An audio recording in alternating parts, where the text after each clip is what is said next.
Hi friends, welcome to age tech for you. ഇതൊരു 5.1 റെഡിമെയ്ഡായിട്ട് മേടിക്കാൻ കിട്ടുന്ന ഒരു ആംപ്ലിഫയറാണ്. ഡൽഹി മെയ്ഡാണ്. അപ്പോൾ വിലക്കുറവായതുകൊണ്ട് തന്നെ അതിൻ്റെ യൂസ് ചെയ്തിരിക്കുന്ന കമ്പോണൻസ് എല്ലാം ലോ ക്വാളിറ്റി കുറഞ്ഞ കമ്പോണൻസാണ്. ഇത് സിനിമ കണ്ടുകൊണ്ടിരുന്നപ്പോൾ ഒരു പൊട്ടിത്തെറി കേട്ടു, ഓഡിയോ എല്ലാം കട്ടായിപ്പോയി. അങ്ങനെ കൊണ്ടുവന്നത്. അപ്പോൾ ഇതിന് 2-3 കാരണങ്ങളുണ്ട്.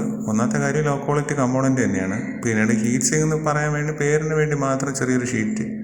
അതിൻ്റെ ഒപ്പം ഈ സപ്ലൈ ഇൻപുട്ട് ചെയ്തിരിക്കുന്ന ട്രാൻസ്ഫോമർ 15015 ആണ്. അപ്പോൾ നല്ല ഹീറ്റാവും. അപ്പോൾ അത് റെസിസ്റ്റ് ചെയ്യാൻ ആ ഹീറ്റ് സിങ്കിന് പറ്റില്ല. അത്രയും ലോഡ് താങ്ങാനുള്ളത് ആ കമ്പോണൻറ്റിലും ഇല്ല. ക്വാളിറ്റി കുറവാണ്. സ്വാഭാവികമായിട്ടും അത് പൊട്ടിത്തെറിക്കും, കംപ്ലൈൻ്റ് ആകും. അങ്ങനെ പോയതാണ്.